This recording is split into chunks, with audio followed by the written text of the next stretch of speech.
just wanted to start out by saying that DW's biological data systems, there are actually a number of systems that we manage that contain biological data, obviously. So there's BDBSA that we are going to be talking about a bit more today, but ALICE, our Arid Lands Information Systems, BCM, the Bushland Condition Method application, which formerly known as SABIT, is also very important. The herbarium, obviously, where we've got the vouchers and the specimens, and our taxonomy is driven from. Our scientific permits, our biodiversity images databases, through to our wetlands information, our habitat maps. So there's a lot of information.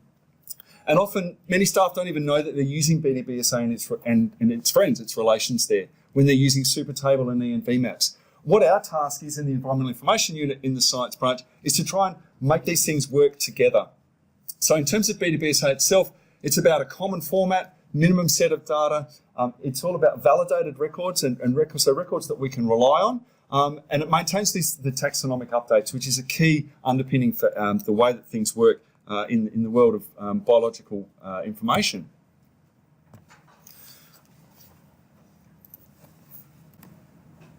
So we've got a role, the Science and Information Group have got a role to technically support everybody's needs, which are always changing, to collect, store and provide access to DW and beyond. So we spend our weeks consolidating, converging, evolving, providing standards, harmonising, all of those systems that you see there that include BDBSA itself, which is obviously the centre of the whole system. So our central systems and data flows, as they come in from the regions, they come in from our projects, and then we provide them and make access to them both across the state, nationally, and even globally. So for each and every project that we're involved in, we're always thinking, how can the data that's collected in this particular activity, dovetail, fit into the taxonomy and all of the support that's sitting around all of those systems. And if we find a system, sometimes we find a system that we haven't seen before, we try and bring that in closer as well so that it can be used by many people down the track. So just very briefly, obviously, this is the kind of numbers that we're talking about inside BDBSA. There's over 1,000 projects in there now. We've got over 300,000 sites, obviously more focused in the southern part of the state.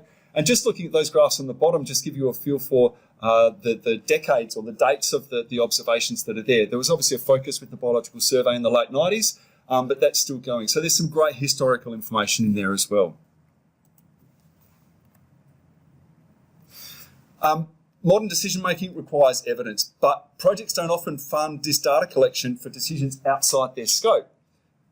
Another way to put that is scientists and projects, they collect data for their own questions, but so many other tasks rely on that data. So we want this mantra of collect once, use many times to really resonate with everybody. It's certainly something that we think of a lot.